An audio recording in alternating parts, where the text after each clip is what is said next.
Il y a très longtemps, dans un village perché au pied des collines sacrées, vivait une jeune fille appelée Aïda. Elle ne possédait rien, sauf son chant. Mais un jour, ce chant allait réveiller quelque chose qui dormait depuis des siècles. Voici l'histoire d'Aïda, la fille du vent, une légende dont on parle encore lorsque la brise chante entre les arbres. Il existe, loin des routes et des villages, un lieu où le vent ne dort jamais. Les anciens l'appellent les collines du silence. Là-bas, chaque pierre, chaque feuille semble chuchoter des secrets oubliés du monde. C'est dans ce royaume de brume et de souffle que vécut Aminata, une jeune fille que le vent lui-même semblait suivre depuis sa naissance. Orpheline depuis l'enfance, elle habitait une petite hutte au bord des collines, auprès de sa grand-mère, Mama Djeneba, la guérisseuse du village. Chaque matin, Aminata se levait avant l'aube, allait puiser l'eau, puis s'asseyait sur le promontoire de pierre, d'où l'on voyait tout le pays. Là, elle fermait les yeux et laissait le vent effleurer son visage, comme s'il lui parlait. Un matin, pourtant, le vent lui sembla différent. Il était chargé d'un murmure, un gémissement lointain, presque humain. Elle crut d'abord rêver, mais les arbres frémirent, les oiseaux s'envolèrent, et un frisson parcourut la colline. « Grand-mère, le vent pleure aujourd'hui, » dit-elle d'une voix tremblante. Mama Djeneba leva la tête, inquiète. Son regard, habituellement si calme, se fit soudain grave. « Quand le vent pleure, ma fille, c'est qu'un esprit cherche à être entendu. » Aminata sentit son cœur battre plus vite. Elle n'avait jamais entendu sa grand-mère parler avec autant de peur. La vieille femme ajouta, presque dans un souffle, « Ne réponds jamais à ce vent-là, ne lui parle pas. Il écoute, il attend, et quand on répond, il vient chercher ton âme. » Mais la nuit suivante, alors que la lune baignait les collines d'une lumière argentée, Aminata sortit de la hutte. Le vent hurlait, plus fort que jamais. Elle s'arrêta, ses pieds nus dans la poussière froide, les yeux perdus vers le ciel. Le vent l'entourait, l'appelait. Aminata, son nom porté par le souffle, résonna tout autour d'elle. Elle chancela, les larmes aux yeux. « Qui m'appelle » murmura-t-elle. Le vent répondit dans un gémissement si triste qu'elle sentit sa gorge se nouer. Alors, pour la première fois, elle lui parla. « Je t'entends. Que veux-tu de moi ?» À cet instant, tout s'arrêta. Pas un bruit, pas une feuille, pas même un souffle. Puis, au loin, une lueur apparut dans la vallée, comme une flamme bleue dansante. Le vent se remit à souffler, furieux cette fois, tournoyant autour d'elle. Mama Djeneba sortit de la hutte en hurlant « Aminata, non !» Mais il était trop tard. Le vent s'éleva dans un rugissement, arrachant la poussière, soulevant des pierres, et Aminata disparut dans le tourbillon. Quand tout redevint calme, il ne resta d'elle qu'un collier de perles brisées, scintillant au clair de lune. Ce soir-là, le vent ne cessa pas. Il continua de hurler, comme s'il pleurait la jeune fille qu'il venait d'emporter. Quand Aminata ouvrit les yeux, elle ne reconnut plus la terre sous ses pieds. Le vent s'était apaisé, mais l'air vibrait d'une lueur étrange, comme si la lumière venait du sol lui-même. Autour d'elle, les collines s'étendaient à perte de vue, plus hautes, plus vivantes qu'avant.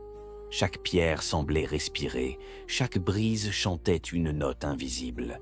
C'était le royaume du vent. Aminata tenta d'appeler sa grand-mère, mais sa voix se perdit dans l'air, absorbée par une mélodie qu'elle n'avait jamais entendue auparavant. Un chant profond, vibrant, presque humain. « Qui est là ?» demanda-t-elle. Le vent répondit par un souffle chaud, glissant sur sa joue comme une caresse. Puis, devant elle, la colline s'ouvrit lentement, dévoilant une caverne de lumière et de poussière dorée. Des silhouettes apparurent, de grands esprits transparents, faits de brume et de feuilles, leurs yeux brillant comme des braises. Ils murmuraient, leurs voix mêlées formant un chant hypnotique. Le chant de la colline, souffla Aminata, fascinée. L'un des esprits s'approcha d'elle. Il avait la forme d'un homme immense, son visage sculpté de vent et de pierre. Sa voix résonna dans l'air comme un tonnerre lointain. Aminata, fille des collines, tu as répondu à l'appel. Peu d'humains entendent le chant, encore moins y répondent. Pourquoi as-tu parlé au vent? Elle sentit son cœur se serrer. Je croyais qu'il pleurait. Je voulais l'apaiser. Un silence lourd tomba, puis l'esprit répondit. Alors tu es venu, et le pacte est scellé. Autour d'elle, les collines se mirent à chanter plus fort. Le sol vibra sous ses pieds. Des symboles anciens s'illuminèrent dans la terre, dessinant un cercle de lumière autour d'elle. « Quel pacte » cria Aminata, effrayée. « Celui du vent et du sang » répondit la voix. « Tu as parlé, maintenant tu appartiens à la colline. » Aminata tenta de reculer, mais ses pieds semblaient enracinés dans la terre. Le vent s'éleva, soulevant sa chevelure, sa robe, jusqu'à ce que tout son corps paraisse flotter. Alors, un chant s'échappa de sa bouche, un chant qu'elle ne connaissait pas, mais que son âme semblait retenir depuis toujours. C'était un chant ancien, puissant, qui fit trembler la colline entière. Les esprits s'agenouillèrent, le vent se fit doux, respectueux. Puis la voix du grand esprit s'éleva à nouveau, plus solennelle. « Tu as réveillé le chant de la colline, Aminata. Le dieu des collines t'a entendu. Il te réclamera bientôt. » La lumière devint aveuglante et Aminata sentit son corps se dissoudre dans l'air, porté par le souffle d'un millier de voix. Lorsqu'elle rouvrit les yeux, elle était de nouveau seule. Mais tout avait changé. Sur sa peau, des marques de lumière couraient comme des racines vivantes. Le vent murmurait encore son nom. Mais cette fois, ce n'était plus un appel, c'était un serment. Et sur les collines, le chant continuait. Grave, puissant, comme un cœur invisible battant sous la terre. La nuit suivante, Aminata ne dormit pas. Le vent ne cessait de murmurer, glissant à travers la hutte, soulevant les cendres du foyer. À chaque souffle, elle entendait un mot répété, encore et encore. « Viens, viens, viens !» Mama Djeneba, épuisée, dormait à même le sol. Son visage ridé était éclairé par la lueur vacillante du feu. Aminata se leva sans bruit, poussée par une force invisible dehors. La colline semblait briller d'une lumière propre. Les pierres luisaient, comme si elles contenaient des étoiles. Chaque pas qu'elle faisait vibrer le sol, comme si la terre la reconnaissait. Le vent soufflait autour d'elle en spirale douce, presque tendre. Au sommet de la colline, l'air devint plus dense. Un cercle de roches anciennes se dressait, aligné avec la lune. Là, au centre, se trouvait une silhouette immense, à demi faite d'air, à demi de pierre. Ses yeux brûlaient d'une lumière dorée. Son torse semblait taillé dans la montagne elle-même, mais son visage changeait à chaque souffle, tour à tour, jeune, vieux, homme, femme. « Je suis le dieu des collines », dit-il d'une voix qui fit trembler le vent et le cœur d'Aminata. « Et toi, fille du vent, tu as brisé le silence. » Aminata s'agenouilla malgré elle. « Pourquoi m'avoir appelée ?» demanda-t-elle d'une voix tremblante. « Parce que ton cœur a entendu ce que les hommes ont oublié. Le vent ne pleure pas sans raison. Il porte la douleur des âmes perdues. Tu as répondu, et en toi s'est réveillé l'écho des anciens. Autour d'eux, des formes éthérées apparurent, silhouettes humaines faites de lumière et de poussière. Des anciens, des rois, des reines oubliées, des guerriers déchus. Tous chantaient, leur voix tissant une mélodie de tristesse et de gloire. « Écoute-les, dit le Dieu. Ce sont ceux que la terre n'a jamais laissés partir. Ils chantent pour que le monde se souvienne. » Les larmes montèrent aux yeux d'Aminata. Le chant des esprits vibrait en elle comme un battement de cœur. « Que veux-tu de moi ?» murmura-t-elle. Le dieu leva lentement la main. Le vent s'arrêta, la lune sembla suspendue. Je veux que tu sois leur voix, que tu portes leur mémoire, que tu fasses renaître ce que les hommes ont effacé. Aminata recula, effrayée. « Je ne suis qu'une fille. Tu es celle que le vent a choisie, » tonna le dieu. À ces mots, une bourrasque la souleva du sol. La lumière dorée envahit tout son corps, se couvrit de marques lumineuses. Son regard devint argenté. Elle sentit l'énergie de la colline entrer en elle, comme si la montagne respirait à travers sa peau. Puis la voix du dieu S adoucit. « Aminata, souviens-toi, quand les hommes oublieront la chanson du vent, ton cri les réveillera. » La lumière s'éteignit. Le dieu disparut. Aminata tomba à genoux, haletante. Autour d'elle, la colline était redevenue silencieuse. Mais le vent continuait de tourner, murmurant doucement. « Tu n'es plus seule. » Et au loin, dans la vallée, un écho lui répondit. Un chant, le chant des collines vivantes. Le vent s'était tu depuis des jours, comme si le monde retenait son souffle. Mais cette nuit-là, il revint, plus puissant, plus chargé d'âme et de murmures qu'il ne l'avait jamais été là-haut, au sommet de la colline des ancêtres. Amani se tenait seule, drapée dans le pagne bleu du souvenir. Son regard suivait les feux du village qui scintillaient au loin comme des étoiles tombées. Elle savait que quelque chose approchait. Le silence était trop lourd, la brise trop froide. Et dans ce silence, le vent recommença à chanter.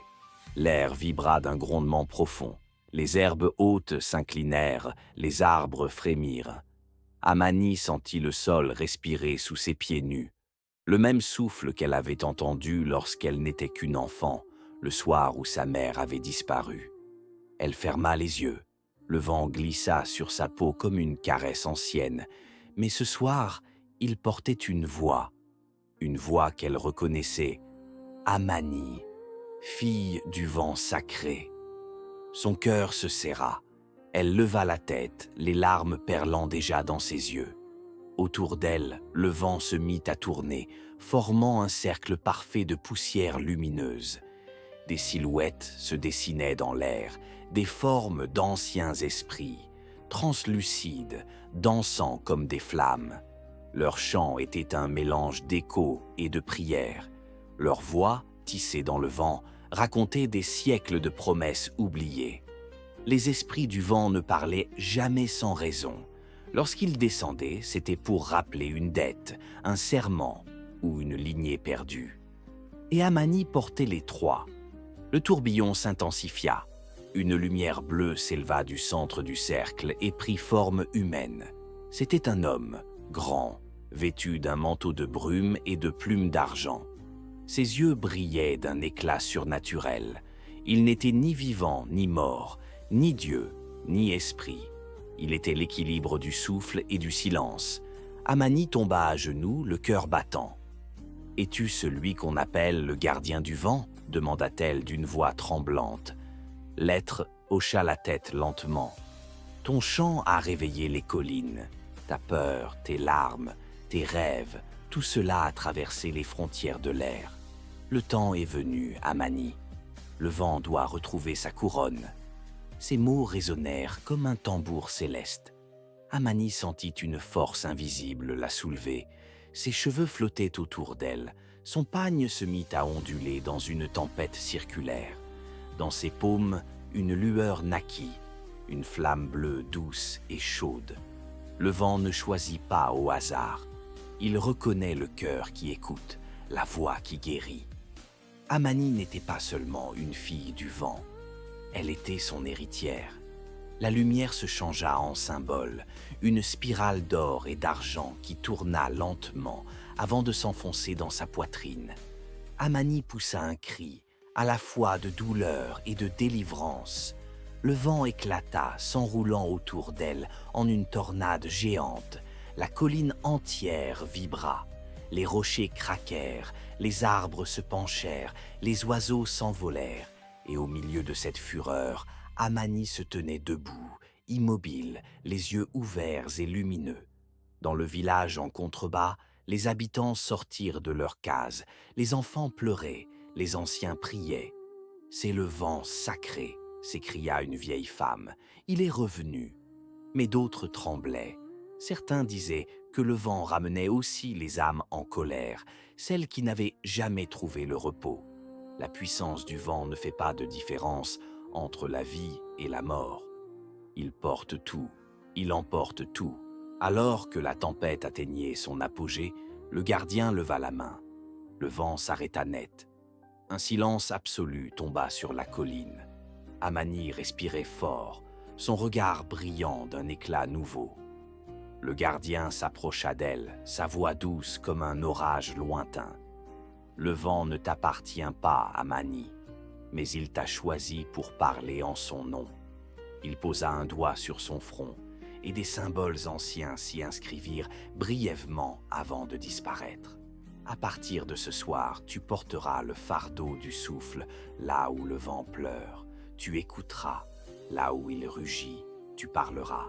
Là où il s'arrête, tu chanteras.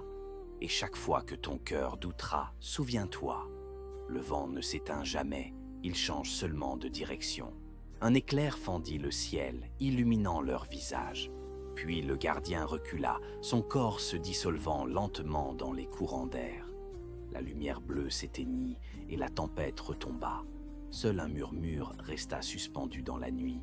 « N'oublie pas ton nom, fille du vent sacré. » Amani resta là, seule, la respiration haletante. La lune brillait au-dessus d'elle, pleine et blanche, projetant sur le sol l'ombre d'une femme debout au milieu d'un cercle de poussière d'or. Elle posa la main sur sa poitrine. Le symbole du vent brûlait encore doucement sous sa peau. Elle leva la tête vers le ciel et, pour la première fois depuis longtemps, elle sourit. Mais au loin, dans le village, une ombre se déplaçait. Quelqu'un l'avait vue, et dans les yeux de cette silhouette, une jalousie froide venait de naître, car dans chaque bénédiction du vent sommeille toujours la tempête, et ainsi commença le retour du vent, pas seulement dans les collines, mais dans les cœurs, car quand le vent choisit une âme, il ne lui donne pas la paix, il lui donne une mission. Et la mission d'Amani ne faisait que commencer. La nuit avait repris son calme, le vent s'était apaisé, laissant derrière lui le parfum âcre de la poussière et du feu. Dans le village endormi, les torches vacillaient encore, comme si elles hésitaient à s'éteindre. Pourtant, quelque chose avait changé. On disait que le vent parlait à nouveau, mais certains murmuraient qu'il ne portait plus seulement des prières, il portait aussi des avertissements à Amani. Épuisé, regagnait le sentier qui menait vers sa case. Son corps tremblait, mais son esprit restait éveillé. Dans son cœur brûlait encore la marque du gardien, ce symbole qui pulsait doucement sous sa peau. Chaque battement résonnait comme un tambour secret. Elle sentait tout, la respiration de la terre, les pleurs des arbres, les murmures des pierres. C'était comme si le monde entier s'était mis à lui parler d'une seule voix. Mais au milieu de ce chant, une dissonance grandissait, une présence furtive, froidement attentive. Une ombre la suivait. Elle s'arrêta, tourna la tête, mais il n'y avait rien. Seul le bruissement des feuilles. Elle pressa le pas. Derrière elle, le vent sembla siffler. Pas un sifflement doux, mais un souffle tranchant, presque humain. Puis une voix grave, lointaine, déformée. « Le vent t'a trahi, Amani. » Elle se retourna brusquement. Et là, au milieu du chemin, se tenait une silhouette vêtue d'un manteau noir. Son visage était dissimulé sous un masque d'ombre mouvante, ses yeux de braises rougeoyantes. Dans les légendes du Nord, on parlait du souffle des ombres, ces êtres nés du silence du vent. Lorsque celui-ci traverse un cœur trop corrompu, ils n'ont pas de chair, pas de nom, mais ils se souviennent des serments trahis. « Qui es-tu » lança Amani. « Celui que ton vent a oublié » répondit la créature, « celui qui fut banni lorsque ton sang a été béni. » Elle sentit une vague glaciale l'envahir. « Mon sang » répéta-t-elle. L'ombre s'avança, le sol sous ses pas noircissait, Ton vent n'est pas pur, Amani. Il porte encore la mémoire des crimes de ton peuple. Tes ancêtres ont volé le souffle d'un roi, et sa colère dort dans tes veines. » Les paroles frappèrent Amani comme un coup de tonnerre. Ses genoux fléchirent. Elle voulait nier, mais son cœur battait plus fort. Une douleur vive monta dans sa poitrine, au niveau du symbole du vent. Le sceau du gardien brûlait, réagissant à la présence de l'ombre. « Que veux-tu de moi ?» demanda-t-elle. « Que tu nous rendes le souffle, » répondit l'être, « que tu répares ce que ton sang a brisé, ou le vent t'emportera avec nous, dans l'oubli. » La créature leva la main et une bourrasque noire jaillit, emportant les feuilles et les pierres autour d'eux.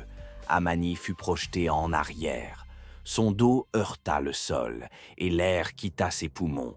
Mais avant qu'elle ne perde conscience, elle entendit encore une phrase chuchotée dans un ton glacial. « Le gardien ne te protège plus. » Elle se réveilla au petit matin, allongée au pied d'un baobab. Ses vêtements étaient couverts de poussière, ses lèvres craquelaient. Le soleil perçait à peine les nuages, teintant le monde d'une lumière pâle. Le vent, cette fois, était silencieux. Elle tenta de se lever, mais ses jambes tremblaient. Elle regarda autour d'elle, sur le sol, des traces sombres, comme des brûlures, marquaient l'endroit où l'ombre s'était tenue. Amani comprit que ce n'était pas un rêve. Elle porta la main à sa poitrine. Le symbole du vent avait changé. Là où il brillait autrefois d'une lumière bleue, il palpitait maintenant d'un éclat gris. Quand la lumière rencontre l'ombre, le vent devient tempête, et toute tempête commence dans le cœur de celui qui doute. Elle rentra au village, l'esprit hanté. Les anciens se réunirent autour d'elle lorsqu'ils virent son état. « L'air autour de toi est lourd, Amani, » dit l'un d'eux. « Qu'as-tu fait sur la colline ? » « J'ai rencontré le gardien. Il m'a parlé, il m'a donné le souffle. » Un silence lourd tomba sur le cercle.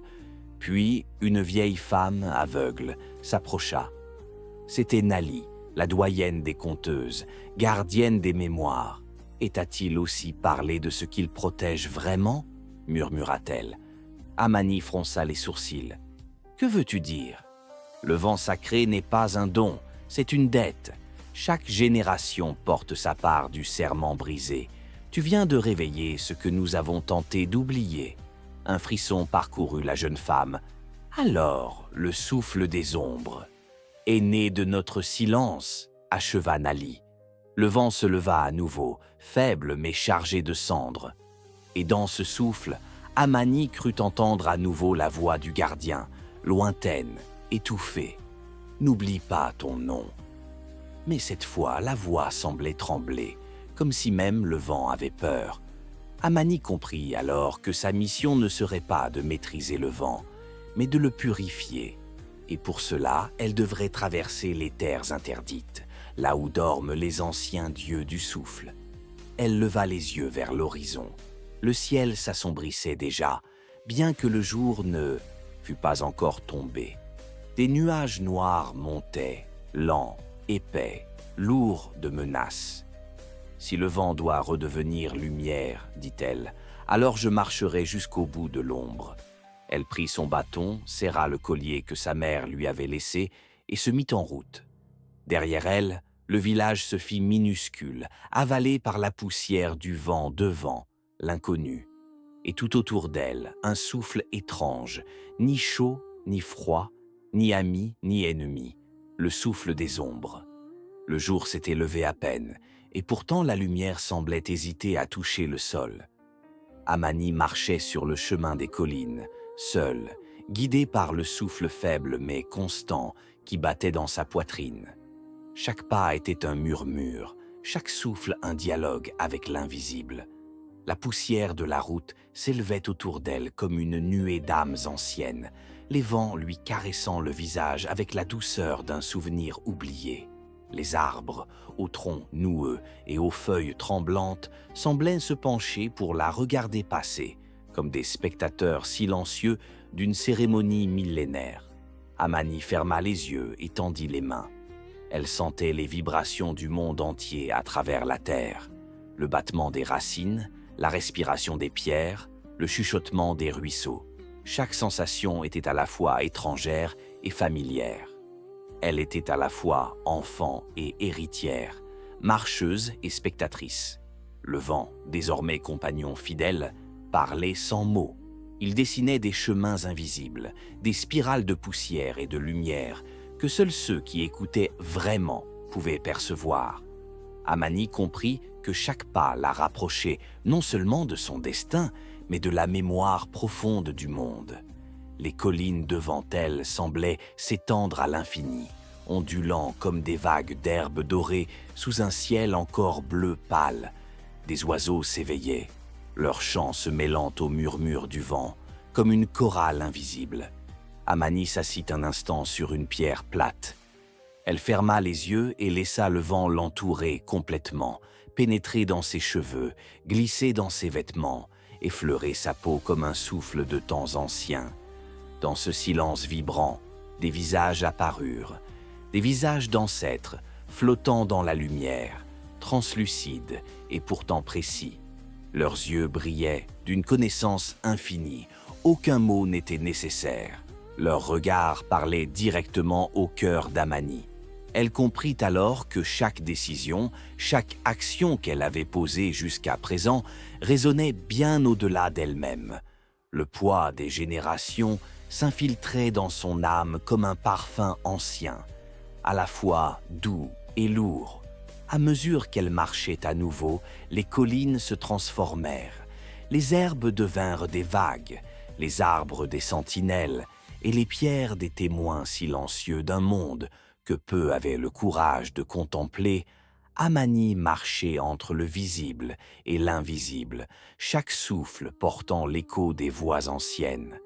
Elle s'arrêta au bord d'un ruisseau. L'eau, claire comme le cristal, reflétait non seulement le ciel, mais des images de vie passée. Elle vit des enfants courir dans les villages anciens, des femmes chanter sur les rives, des hommes labourer la terre. Et dans chaque reflet, un écho de son propre visage se superposait, comme si elle appartenait à toutes ses vies, à tous ses temps. Le vent jouait dans ses doigts comme une mélodie silencieuse. Amani entendit des mots qui n'étaient pas prononcés. « Écoute le souffle, apprends, ne crains pas ». Son cœur se serra et elle comprit que la peur n'était qu'un voile fragile que le vent pouvait dissiper. Elle inspira profondément, laissant l'eau et l'air se mêler à son souffle, se fondre dans sa propre essence. Chaque pas suivant était un poème. Les collines se succédaient comme des strophes, les pierres comme des ponctuations, le vent comme une rime infinie. Amani marcha ainsi pendant des heures, les yeux parfois fermés, parfois ouverts sur les merveilles que le monde lui offrait. Elle sentit que ses pieds ne touchaient pas simplement la terre, mais l'histoire entière qui y était enfouie. La lumière changea au fur et à mesure que le soleil s'élevait. Les couleurs des herbes devinrent plus chaudes, les ombres plus longues. Et alors qu'elle avançait, un souffle plus profond l'entoura. Les arbres se penchèrent plus bas, les collines s'inclinèrent légèrement et des voix indistinctes s'élevèrent autour d'elle. Ce n'étaient pas des mots, mais des émotions, espoir, crainte, amour, perte. Tout se confondait en une symphonie invisible qui traversait son corps comme des éclairs doux et puissants. Amani tomba à genoux un instant, posant ses mains sur la terre. Elle sentait les courants d'énergie couler dans ses veines, chaque pulsation un dialogue silencieux entre elle et le monde. Elle sentit que la marche ne se mesurait pas en kilomètres, mais en compréhension. Chaque respiration, chaque pas, chaque battement de cœur étaient des leçons que la colline lui enseignait. Le vent murmura son secret le plus ancien. Il n'y a ni commencement, ni fin, seulement le souffle qui voyage et ceux qui savent écouter. Un petit ruisseau apparut devant elle. L'eau semblait danser sur les pierres, formant des motifs de lumière et d'ombre. Amani suivit son cours, les yeux fixés sur les reflets mouvants, jusqu'à ce qu'elle atteigne un vieux chêne. Là, Le vent s'arrêta presque, comme pour lui permettre de contempler la scène. Des runes anciennes, gravées dans l'écorce, brillaient doucement, et elle comprit que ce lieu n'était pas seulement un passage, mais un sanctuaire. Elle s'assit sous l'arbre et laissa le vent la traverser complètement. Son esprit devint léger, presque invisible, flottant avec les courants aériens. Elle vit des visions, des rivières anciennes, des temples enfouis, des forêts que personne n'avait jamais foulées. Chaque image parlait d'équilibre, de patience et de force intérieure, et à chaque vision, le souffle des esprits accompagnait ses pensées, la guidant sans qu'elle ne le demande. Le soleil approchait du zénith. Amani se leva lentement, sentant la fatigue de son corps, mais aussi l'énergie renouvelée de son esprit. La marche des esprits ne se mesurait pas en distance, mais en profondeur, et elle comprit que le chemin qu'elle devait parcourir pour purifier le vent ne dépendait pas seulement de sa force, mais de son écoute, de sa présence et de son ouverture au monde invisible. Ainsi, la jeune fille poursuivit sa route, un souffle à la fois. Le vent autour d'elle chuchotait et dansait, le monde se mouvait avec elle, et chaque pas la rapprochait de son destin. Dans la poésie silencieuse de la colline, Amani sentit pour la première fois que le véritable pouvoir n'était pas celui qui détruit, mais celui qui comprend et qui écoute. La lumière du matin s'effaçait peu à peu derrière les collines dorées. Amani avançait sur le sentier étroit, les pieds nus s'effleurant l'herbe humide de rosée. Chaque pas semblait éveiller un murmure dans la terre. Les collines, vastes et silencieuses, se transformaient en une mer d'ombre et de lumière, où le vent jouait comme une musique invisible. Elle sentait que quelque chose l'attendait, quelque chose qui n'appartenait pas au monde des hommes. Soudain, le vent se leva. Doux d'abord, il devint puissant, sifflant entre les arbres et faisant trembler les herbes. Un parfum ancien, âcre et floral à la fois envahit l'air. Amani s'arrêta, le cœur battant. Devant elle, un cercle de pierres anciennes apparut, couvertes de lichens et de symboles oubliés. Le vent tourbillonna au centre, créant une spirale de poussière et de lumière. Elle savait que c'était ici, le lieu des gardiens du souffle. Ces esprits millénaires protégeaient le vent sacré, et personne ne pouvait les approcher sans passer l'épreuve de l'écoute et du cœur. « Qui ose pénétrer mon domaine ?» murmura une voix dans le vent, profonde et infinie. Le souffle forma une silhouette, une entité immense, faite de courants d'air et de lumière mouvante. Son visage était flou, mais ses yeux brillaient d'une intensité aveuglante. Amani recula, mais une force invisible la maintint en place. « Je suis Amani », répondit-elle, la voix tremblante mais déterminée. « Je viens pour apprendre, pour purifier le vent. » Le gardien sembla observer ses intentions et le vent chuchota autour d'elle. « Alors, prouve que ton cœur est pur. » Amani inspira profondément et ferma les yeux. Elle se concentra sur le souffle dans sa poitrine, sur les vibrations de la terre sous ses pieds. Le vent devint plus fort, encerclant son corps, caressant sa peau comme des doigts invisibles. Elle sentit la présence d'autres esprits, plus petits, cachés derrière les pierres, silencieux mais attentifs. « Le souffle que tu portes est fragile, » dit l'entité, « mais il est chargé de mémoire et de promesses oubliées.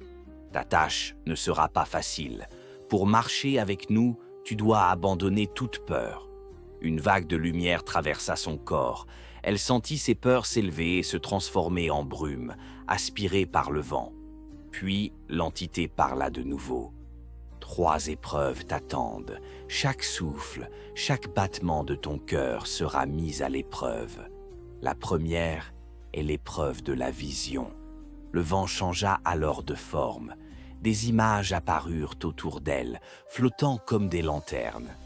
Elle vit le passé de son village, la douleur de sa tante, les rires moqueurs de ses camarades, mais aussi la beauté de la nature, les chants oubliés, les danses sous la lune. Son cœur se serra, mais elle comprit. Tout est vérité, tout fait partie du souffle. Accepte tout ce que tu vois, dit la voix. Ne fuis rien. Amani hocha la tête. Les images devinrent plus rapides, plus intenses. Elle vit des enfants souffrir, des familles pleurer, des tempêtes détruisant des villages. Chaque vision semblait la secouer jusqu'au plus profond de son être. Mais elle resta debout, respirant avec le vent, laissant chaque émotion traverser son corps sans les retenir. Alors la lumière disparut, le vent se calma et l'entité murmura « Tu as passé la première épreuve, la seconde sera l'épreuve de la force. » Amani sentit le sol trembler, des colonnes de vent s'élevèrent autour d'elle comme des murs mouvants. Elle se rapprochait lentement, menaçante. Pour avancer, elle devait traverser ces couloirs sans se laisser emporter, en gardant son souffle stable et son esprit clair. Elle inspira profondément, visualisant le vent comme un compagnon et non un adversaire. Avec chaque pas, elle sentait les courants la tester, la bousculer, tenter de la déstabiliser. Mais elle restait concentrée, alignant sa respiration sur le rythme invisible du souffle. « Bien, » murmura la voix, « tu comprends que le vent n'est pas ton ennemi. » Puis la troisième épreuve apparut. L'épreuve du sacrifice. Une lumière douce descendit du ciel. Amani vit une vision d'elle-même, âgée et heureuse, entourée de ceux qu'elle aimait. Mais le vent chuchota. Pour purifier le souffle, tu dois abandonner ce qui te retient. Les souvenirs de sa maison, de sa tante, des lieux connus et aimés, tout lui revenait. Son cœur se serra. Elle comprit qu'elle devait renoncer au passé, à ce qui l'empêchait de marcher totalement libre vers son destin. Les larmes coulèrent, mais elle inspira profondément et laissa ses souvenirs s'élever avec le vent, les regardant disparaître sans regret ni colère. Alors, le souffle changea. Le vent devint doux, caressant et réconfortant. Les esprits des gardiens apparurent pleinement, immenses et majestueux, tournoyant autour d'elle dans une danse silencieuse. « Tu as été digne, Amani, » dirent-ils en chœur. « Le souffle t'accepte, ton cœur est pur et ton chemin peut continuer. Mais souviens-toi, chaque pouvoir exige responsabilité. Chaque souffle que tu manipuleras doit être guidé par l'équilibre et la compassion. » Une lumière la traversa alors, enveloppant son corps et son esprit. Elle sentit son souffle s'harmoniser avec le vent des collines et des rivières, avec le murmure des arbres et le chant des oiseaux. Amani comprit qu'elle n'était plus seulement une fille du village, mais une héritière du vent sacré, liée aux gardiens par un lien invisible mais indestructible. Ainsi s'acheva la première rencontre d'Amani avec les gardiens du souffle. Une épreuve mystique avait commencé, forgeant son esprit, purifiant son cœur et la préparant à affronter les secrets des vents anciens. Chaque pas, désormais, n'était plus qu'une danse avec le souffle, chaque respiration un dialogue avec le monde invisible, et chaque décision, un fil dans la grande tapisserie du destin. Amani reprit sa marche, plus légère mais plus consciente. Le chemin devant elle s'étendait comme une mer infinie de collines et de forêts, mais elle n'avait plus peur. Le vent, désormais allié et compagnon fidèle, l'accompagnait, murmurant des secrets anciens que seuls ceux qui savent écouter peuvent comprendre. Le ciel au-dessus d'Amani n'était plus le bleu tranquille des collines. Il s'assombrissait lentement, comme si chaque nuage portait le poids d'un secret ancien.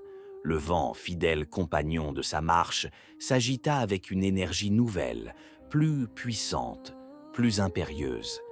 Amani sentit dans ses veines le frisson des airs, le souffle des gardiens encore présent autour d'elle, mais plus distant, la laissant seule face à ce qui allait venir. Devant elle, la vallée s'ouvrait en un abîme de roches et de rivières scintillantes. Les collines semblaient se fondre dans le ciel et le vent portait un grondement lointain, comme un tonnerre en attente. Chaque pas sur le sentier étroit résonnait dans son corps, réverbérant dans sa poitrine comme un tambour sacré. Elle savait que ce moment était décisif. L'épreuve des cieux allait tester tout ce qu'elle avait appris, chaque souffle, chaque choix, chaque fibre de son être. Alors qu'elle s'avançait, les nuages s'épaissirent, des tournoyèrent, formant un vortex au-dessus de la vallée. La lumière s'éteignit peu à peu, ne laissant qu'un halo argenté autour d'elle. Les gardiens, invisibles mais perceptibles, murmuraient encore dans le vent, leur voix se mêlant à celle des collines et des arbres. Courage, pureté, harmonie. Chaque mot vibrait dans ses os, renforçant sa volonté et son esprit. Le vent devint soudain un brasier de courants violents. Il fouettait son visage, emportait ses cheveux, et les pierres du chemin semblaient danser sous ses pieds. Amani ferma les yeux et inspira profondément, laissant le souffle du monde pénétrer son corps. Elle sentit le lien sacré entre elle et les éléments, la force de la terre sous ses pieds, l'eau des rivières dans son esprit et l'air autour d'elle, comme un manteau protecteur. Puis vint le premier test. Des formes indistinctes surgirent dans le ciel, tourbillonnant comme des éclairs vivants. Elles prenaient la forme de créatures ailées, anciennes et majestueuses, mais dont les yeux brillaient d'un feu intense. Le vent rugit autour d'Amani, l'obligeant à vaciller, mais elle resta droite. Chaque respiration était un ancrage, chaque battement de cœur une déclaration silencieuse. « Je suis prête. » « Qui ose marcher sous mon ciel ?»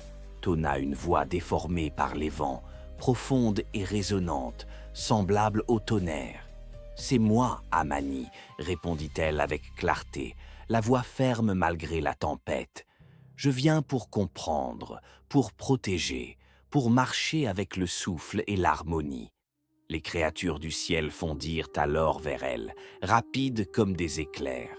Mais au lieu d'attaquer, elles encerclèrent Amani, leurs formes lumineuses et changeantes comme des miroirs d'air et de feu. Elle sentit leurs énergies s'entrelacer avec la sienne, testant ses émotions, ses peurs, son courage. Pour continuer, elle devait offrir son essence entière au vent, abandonner tout doute et toute colère. Amani inspira profondément et leva les bras. Le vent tourbillonna autour d'elle, l'enveloppant dans une spirale de lumière et d'énergie pure. Elle se concentra sur chaque respiration, chaque battement, visualisant le souffle comme un flot sacré qu'elle pouvait guider. Les créatures ailées l'observaient, semblant juger sa sincérité et son équilibre intérieur. Le ciel se mit alors à craquer, éclatant de foudre et de pluie dorée. Les nuages semblaient des voiles mouvants, et chaque éclat illuminait son visage, révélant une expression à la fois concentrée et sereine. Amani sentit la peur s'élever une dernière fois, mais elle la laissa passer comme un vent parmi tant d'autres. Son cœur battait à l'unisson avec le tonnerre, et chaque goutte de pluie qui tombait semblait chanter une mélodie ancienne. Alors qu'elle avançait, le vent sculpta des ponts invisibles et des sentiers d'air au-dessus des abîmes. Chaque pas était un défi, chaque respiration un accord avec le ciel. Les créatures ailées tourbillonnaient autour d'elle, mais ne cherchaient plus à la déstabiliser. Au contraire, elle guidait son chemin, la poussant à ressentir chaque nuance, chaque vibration, chaque souffle de vie. Amani comprit enfin que l'épreuve des cieux n'était pas un combat contre les forces extérieures, mais une danse avec elles. Elle ne devait pas dominer le vent, mais se fondre en lui. Elle ne devait pas craindre la tempête, mais écouter sa mélodie. Elle ne devait pas fuir les éclairs, mais accepter leur lumière et leur puissance. Elle leva les mains vers le ciel, et le vent sembla répondre à son appel. Les nuages s'écartèrent légèrement, révélant un halo doré et pur. Les créatures ailées disparurent doucement dans les hauteurs, leurs chants résonnant comme des hymnes de victoire et de paix. La tempête se calma, laissant derrière elle une vallée illuminée par la lumière, la plus douce et la plus chaleureuse qu'Amani ait jamais vue. Alors que le ciel redevenait clair, les gardiens du souffle apparurent à nouveau, visibles cette fois, tournoyant autour d'elle avec majesté. « Tu as accompli l'épreuve des cieux, Amani », dirent-ils à l'unisson. « Ton courage, ta patience et ton cœur pur t'ont rendu digne. Le vent est désormais ton allié et ton chemin ne sera plus jamais seul. » Amani sentit son corps et son esprit s'élever. Une énergie douce et puissante parcourait chaque fibre de son être. Elle savait qu'elle pouvait maintenant marcher parmi les éléments, comprendre leurs secrets et protéger l'équilibre du monde. Elle se tourna vers l'horizon, le vent caressant ses cheveux comme un ami fidèle. Son regard brillait de détermination et de paix. Ainsi s'acheva l'épreuve finale. Amani n'était plus simplement une jeune fille des collines. Elle était devenue l'héritière du vent, une gardienne des souffles anciens, capable de marcher entre ciel et terre avec un cœur pur et une force invisible mais indestructible. Le monde, vaste et mystérieux, l'attendait désormais. Chaque pas qu'elle ferait porterait le souffle de la vie, chaque souffle qu'elle prendrait chanterait la mélodie éternelle des gardiens. Et tandis que le soleil descendait lentement derrière les collines, illuminant la vallée d'or et de lumière, Amani sourit. Elle avait trouvé son souffle, son chemin et la force de transformer le monde autour d'elle. Quand ton cœur est pur, même le vent peut devenir ton allié. Les humiliations d'hier peuvent devenir la force de demain. Garde la foi, même quand personne ne t'entend.